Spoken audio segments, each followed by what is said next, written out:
Bismillahirrahmanirrahim. Assalamualaikum warahmatullahi wabarakatuh.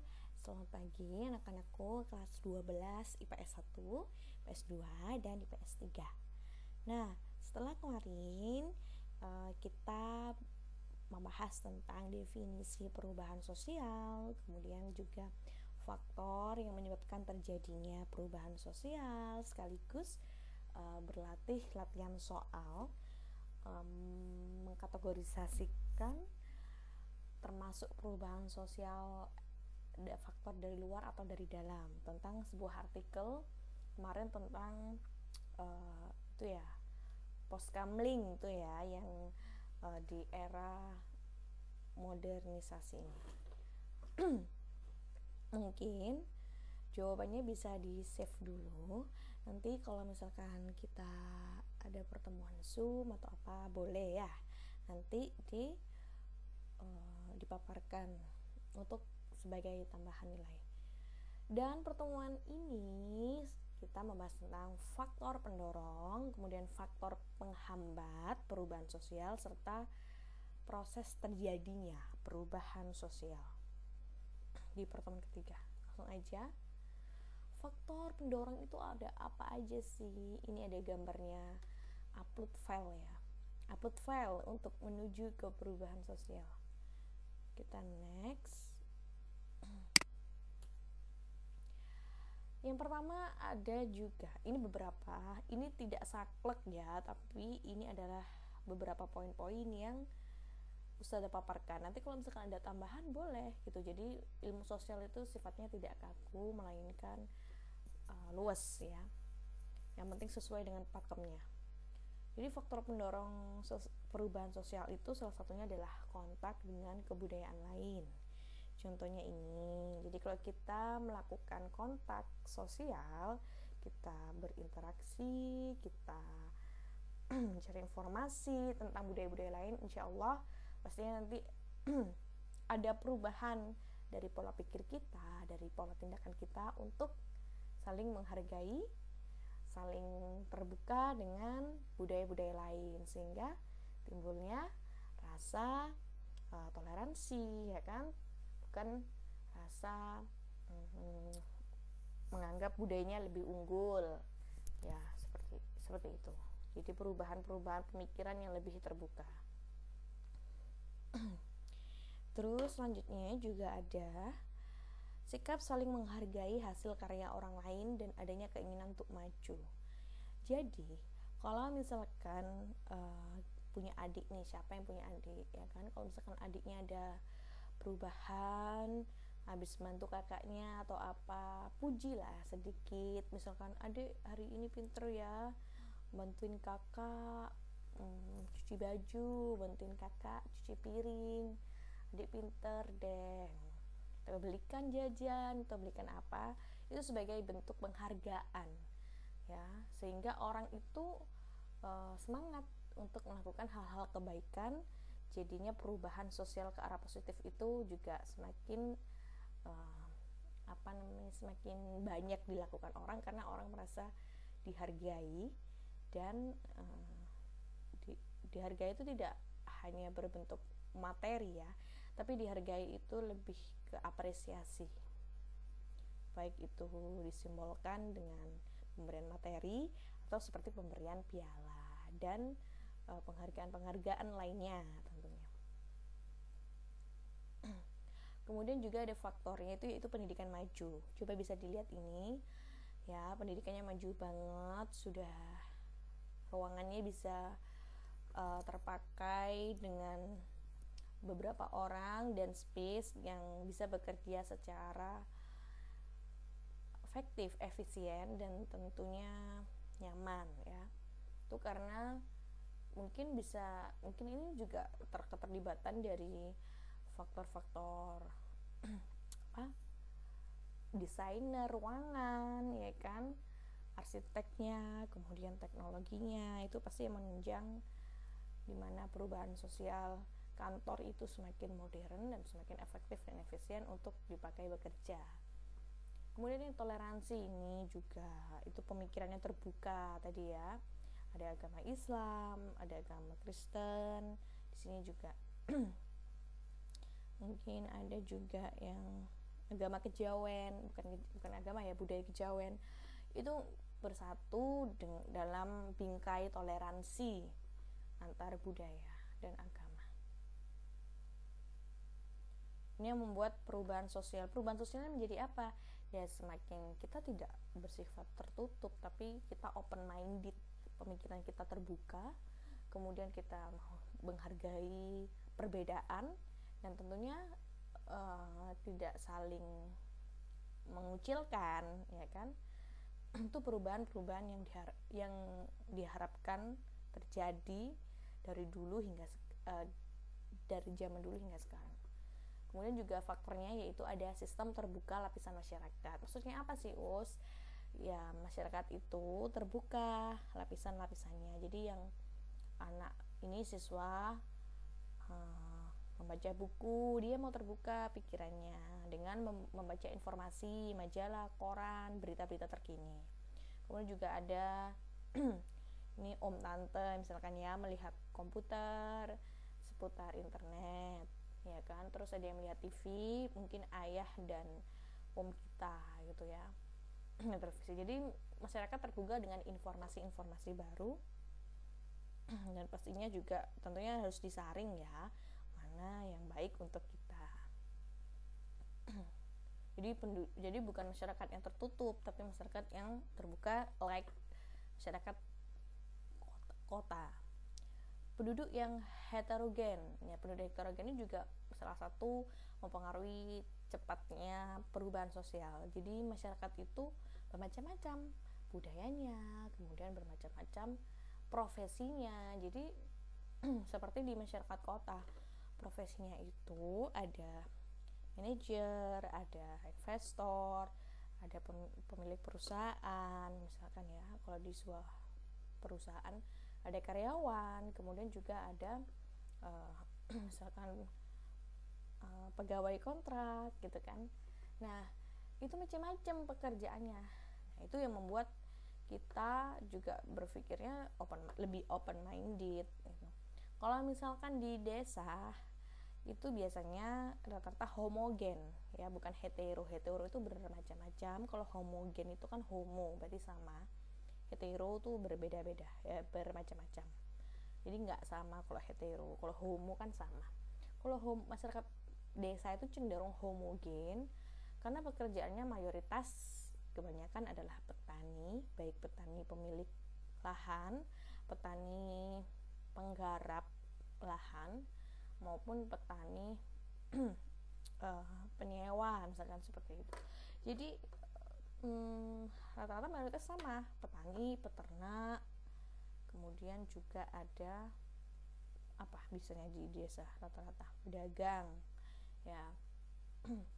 Ya seputar itu gitu. Kalau di masyarakat kota lebih heterogen, apalagi masyarakat ibu kota ya lebih heterogen lagi.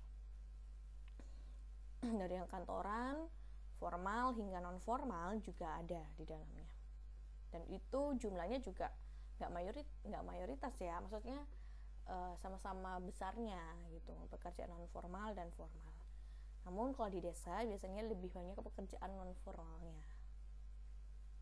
Itu yang membuat biasanya kalau homogen itu kan sama, jadi pemikirannya juga sama rata-rata. Justru kalau yang karena banyak profesi itu pemikirannya berbeda-beda, dan itu membuat kita berpikir dan terbuka terhadap segala informasi dan menjadi perubahan dan menyebabkan perubahan sosial.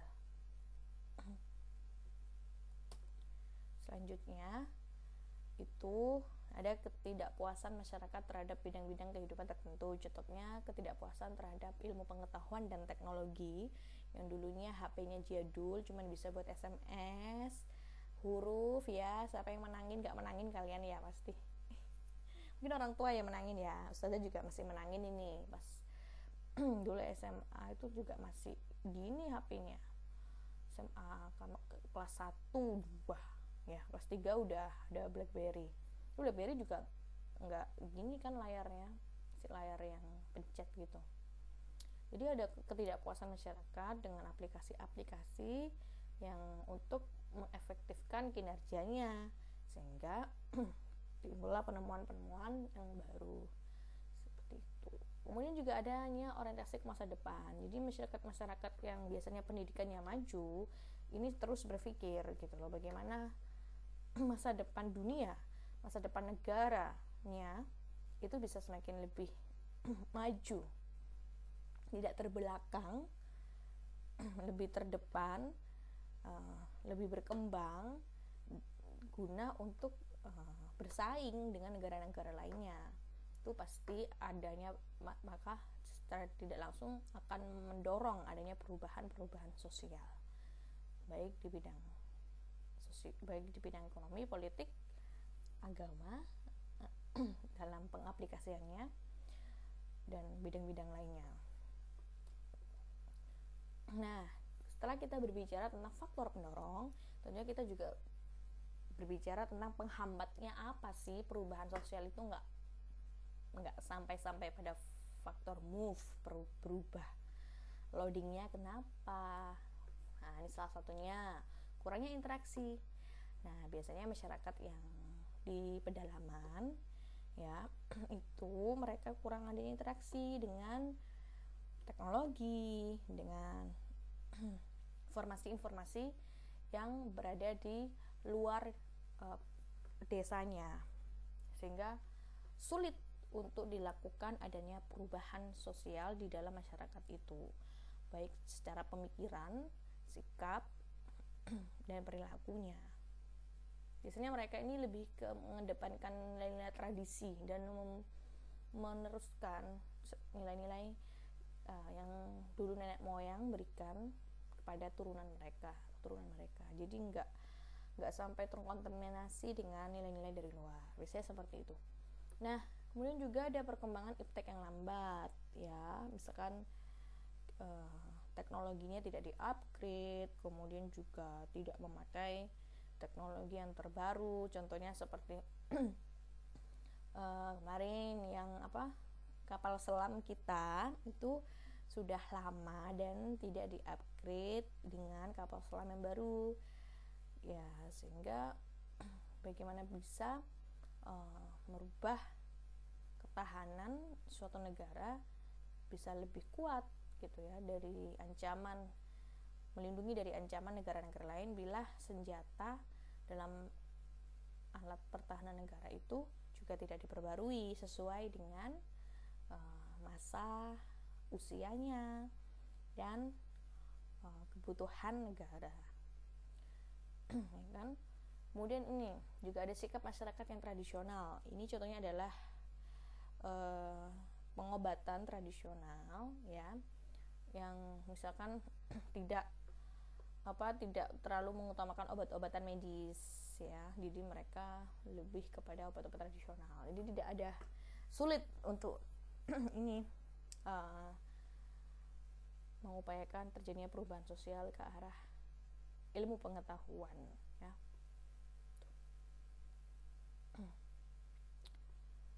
Nah, ini juga adanya kepentingan yang tertanam kuat. Contohnya seperti ini nih, ini contohnya di sebelah kiri ini, amanat buyut. Ini ada di suku Baduy. Nah, suku Baduy itu suku yang di pelosok, terletak di mana? Sulawesi ya, kalau nggak salah. Ini itu katanya ibu juga, saudara juga belum pernah ke sana. Cuman temennya saudara juga pernah ke sana. Katanya memang masyarakatnya tidak memakai teknologi, ya. Yang kesana pun juga akhirnya sungkan mau foto-foto karena mereka menjaga nilai-nilai luhur mereka dengan tidak terkontaminasi dengan budaya-budaya dan nilai-nilai dari luar. Jadi ini di amanat buyutnya ini. Mereka benar-benar menjaga tradisinya. Ini jadi kepentingan yang tertanam kuat dari nenek luhur. Kemudian ini ya, juga faktor yang menghambat adanya rasa takut terjadinya disintegrasi budaya. Ayo, apa disintegrasi itu? Adanya perpecahan budaya, ya, seperti yang sebelah kiri ini, gerakan masyarakat Papua Merdeka, ya, ingin merdeka dari Indonesia, jadi membentuk kepulauan atau negara sendiri, ya. Ini juga suatu ancaman untuk negara kita.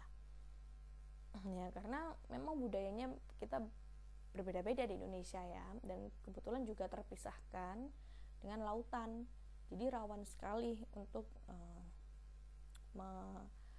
diprovokatori oleh negara-negara lain untuk memisahkan diri dengan Indonesia. Itu rawan sekali ya.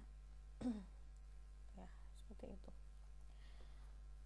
Nah, juga yang F, adanya prasangka terhadap hal baru. Jadi ketika dikasih informasi hal baru, udah negative thinking duluan. Sebenarnya negative thinking itu adalah hal yang positif, namun harus diimbangi dengan positive thinking. Seharusnya harus imbang. Jadi jangan negative thinkingnya aja atau positive thinkingnya aja. Kita sebagai orang sosial juga harus kritis. Kritis itu kalau bahasa kasarnya ya negative thinking ya. Kita mengkritisi sesuatu hal yang kita lihat, yang kita hadapi, kita kritiki, kita negative thinking. Tapi kita imbangi juga dengan positive thinking ya, supaya tidak tertutup pemikiran kita terhadap informasi-informasi yang ada. Kemudian ini juga adanya hambatan bersifat ideologis. Ya, jadi seperti ini, suku Baduy dalam kehidupan sehari-hari masih memegang kuat nilai-nilai adat dan kebiasaan. Di ideologi itu kepercayaan budayanya gitu ya, terhadap nilai-nilai yang diberikan nenek luhur tuh harus ditradisikan dan tidak boleh dihilangkan gitu. Mereka pasti punya tujuan untuk mungkin biasanya untuk melanggengkan atau mengeksiskan budayanya kepada masyarakat luar gitu. Bisa jadi seperti itu, atau menyelamatkan kelompoknya dan lain sebagainya. Nah, yang terakhir, ketika kita berbicara tentang faktor pendorong dan faktor penghambat, tentunya tidak hanya poin-poin itu aja.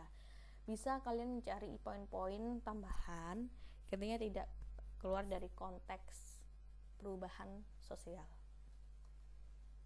Proses perubahan sosial, prosesnya biasanya kalau menuju ke perubahan itu ada penyesuaian masyarakat terhadap perubahan. Apa sih maksudnya?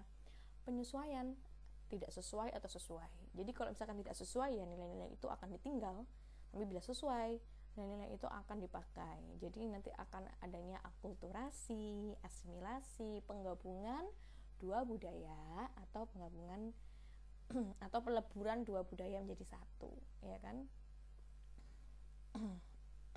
Asimilasi atau akulturasi itu. Tapi kalau tidak sesuai ya udah ditinggalkan aja gitu. Ya, misalkan masyarakat merasa tidak cocok ya, akhirnya maladjustment, tidak sesuai dan tidak dipakai sama sekali. Nah, kemudian juga saluran perubahan sosial dan kebudayaan itu, perubahan tuh perlu loh adanya penyesuaian dan juga perlu juga adanya saluran. Seperti contohnya saluran pada bidang ekonomi atau pendidikan atau agama dan pemerintahan politik. Nah, maksudnya gimana sih Ustazah? Ya, kalau kita mau memberikan perubahan sosial pada suatu masyarakat, kita harus melalui mana nih? Melalui budaya. Jadi melalui kepala sukunya yang memberikan contoh, atau kepada tokoh agamanya yang memberikan contoh, misalkan kalau di masyarakat desa, atau melalui pemerintahan, sikap kebijakan politik, ya kan, kebijakan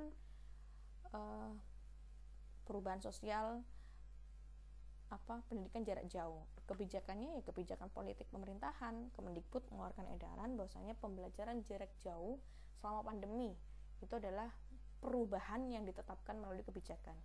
Kemudian juga ada yang melalui pendidikan, sosialisasi nilai-nilai, ilmu-ilmu melalui pendidikan supaya masyarakat berubah menjadi lebih pintar, mengerti itu. Jadi perubahan itu perlu saluran, tergantung lebih tepatnya kita kasih ke saluran mana nih gitu, supaya perubahan itu lebih efektif dan tepat. Tidak menimbulkan perpecahan dan konflik. Itu perubahan yang tepat ya. Tepat caranya dan tepat sasarannya. Nah, perubahan itu prosesnya juga ada ketidakserasian dan ada ketertinggalan budaya.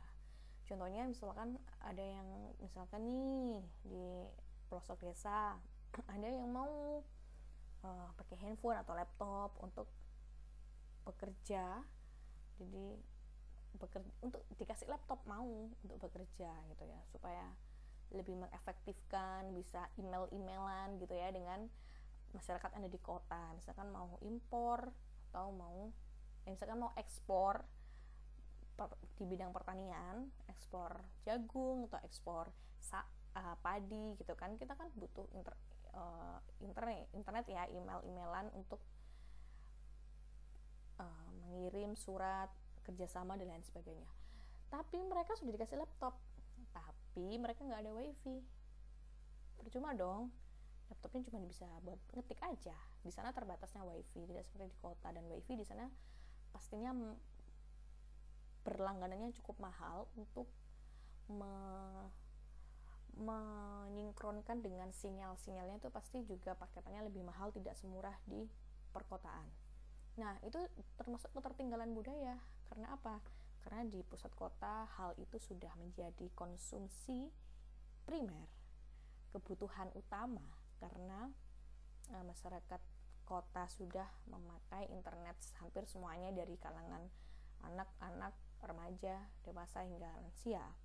Namun di desa pelosok mau pakai internet bingung karena wifi masih mahal, mau dipasang pun juga cari sinyalnya juga susah. Jadi buat apa nih laptop, cuman buat bisa ngetik aja. Nah, itu tadi proses perubahan sosial yang memerlukan proses, jadi ketertinggalan budaya, namanya itu cultural lag ya. Tuh. Kemudian juga dalam proses perubahan sosial itu ada disorganisasi, perpecahan atau disintegrasi. Perpecahan itu ya, reorganisasi atau reintegrasi. Jadi bersatunya kembali, itu kembali, menyatu kembali. Jadi bisa jadi semakin adanya perubahan sosial itu semakin pecah, semakin konflik, atau semakin merekatkan dan menyatukan kembali. Bilangnya itu tergantung situasinya. Misalkan adanya perubahan sosial di kemajuan teknologi, misalkan di negara Korea punya kemajuan teknologinya itu punya nuklir yang terbaru dan terkuat di dunia. Akhirnya itu juga menimbulkan semakin sensitifnya negara-negara musuhnya dengan Korea, semakin memecah belah itu karena adanya kekuatan yang dimiliki suatu negara, dan itu mengancam negara lain kan tentunya. Dan juga tapi di sisi lain dia juga mereintegrasikan negaranya, jadi mempersolid negaranya dalam mempersatukan masyarakatnya, supaya kita punya nih senjata baru, kita harus percaya diri, kita harus pede bahwa negara-negara lain bila macam-macam dengan negara kita punya senjata ini untuk memberikan senjata genjatan kepada mereka gitu. Jadi mensolidkan anggotanya atau mensolidkan kawan-kawan negaranya yang tidak yang berkonflik dengan negara sekutu. Jadi bisa aja gitu ya, teknologi itu perubahannya juga menyebabkan semakin konflik atau semakin merekatkan. Nah, juga ada arah perubahan, mengarah ke hal baru atau ke masa lalu. Jadi ya itu tadi, seperti fashion ya, perubahan sosial fashion biasanya berputar mengarah ke masa lalu, dan juga ada inovasi mengarah ke hal yang baru. Itu saja, ini proses perubahan sosial. Di dalamnya ada unsur ini. Nah, yang terakhir, kata-kata mutiara, rahasia perubahan. Rahasia perubahan adalah memusatkan seluruh energimu bukan untuk melawan yang lama, tetapi untuk membangun yang baru. Dan Milman. Itu saja yang bisa Ustazah sampaikan, supaya videonya nggak lama-lama. Terima kasih. Apabila ada yang tanyakan, silahkan WA ya. Jangan lupa absen. Tetap semangat. Assalamualaikum warahmatullahi wabarakatuh.